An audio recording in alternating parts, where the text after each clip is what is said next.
का बहुत बहुत स्वागत है और सीधे शुरुआत करते हैं। नीरज मेहरी जी, 7वें चरण का रण है और पूर्वांचल जिसे कह सकते हैं बहुत मायने रखता है तमाम सियासी दलों के लिए। और जिस तरह का चुनाव प्रचार हम साफ तौर पे देख रहे हैं, तमाम सियासी पार्टियों के दिग्गज इस भीषण गर्मी में जबरदस्त तरीके का चुनाव प्रचार कर रहे हैं। पूर्वांचल में जो आखिरी चरण है, किस तरह से आप देखते हैं? जी, पूर्वांचल में चूंकि देश के प्रधानमंत्री आदरणीय नरेंद्र मोदी जी की प्रतिष्ठा भी दांव पे लगी है, चूंकि उस लोकसभा बनारस से जुड़े हुए तमाम इलाके उनके टच करते हैं। तीन चार लोकसभा की सीटें हैं जो उनके उस लोकसभा को छू के निकलती हैं। इसी तरह उत्तर प्रदेश के मुख्यमंत्री योगी आदित्यनाथ गोरखपुर जो लोकसभा है उसके अलावा भी 2-3 विधानसभाओं को प्रभावित करते हैं। तो निश्चित रूप से दिग्गजों की प्रतिष्ठा यहाँ दांव पर है। लेकिन एक सबसे बड़ी चीज है कि हमारे इस चुनाव के दौरान जो बात होनी चाहिए वो होनी चाहिए आयुष्मान कार्ड की, वो होनी चाहिए उज्ज्वला गैस कनेक्शन की, वो होनी चाहिए प्रधानमंत्री आवास की, वो होनी चाहिए शौचालय की, वो होनी चाहिए घर घर बिजली की, वो बात होनी चाहिए घर घर जल की। लेकिन इन सब बातों की बात नहीं हो रही है। बात हो रही है मंगलसूत्र की, भैंस चोरी की, दूध में नींबू निचोड़ देंगे, बिजली का कनेक्शन कट जाएगा, मंदिर टूट जाएगा, इन सब चीजों की बात हो रही है। लेकिन जो मेन मुद्दे हैं, 10 साल चूंकि आप देश में सत्ता में रहे हैं तो निश्चित रूप से 10 साल की उपलब्धियों को जनता को बताना चाहिए।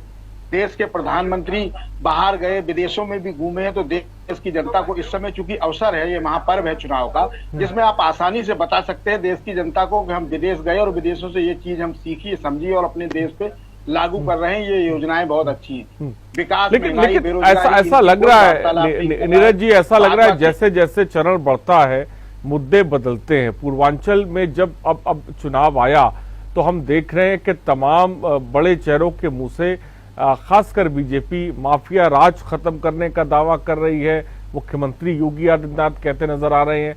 क्या माना जाए कि जो माफिया पर अटैक वाला बयान जो बीजेपी लगातार दे रही है, पूर्वांचल की सरजमी के लिए वही ज्यादा मुफीद है जिसकी वजह से उस चीज को छुआ जा रहा है? निश्चित रूप से आरिफ जी, चूंकि पूर्वांचल माफियाओं का गढ़ रहा है, अब चूंकि माफिया बुलडोजर बाबा के आगे या तो जेल या फिर कहानी खत्म हो चुकी है उनकी, तो इस वजह से भी पूर्वांचल को माफिया से जोड़ के देखा जा रहा है। चूंकि पूर्वांचल का जो सबसे बड़ा मुद्दा है वो वहां का है बेरोजगारी का, और पूर्वांचल में जो वोट होता है वो वोटिंग बाहरी मुद्दों हावी नहीं होते, वहाँ स्थानीय मुद्दे ही रहते हैं।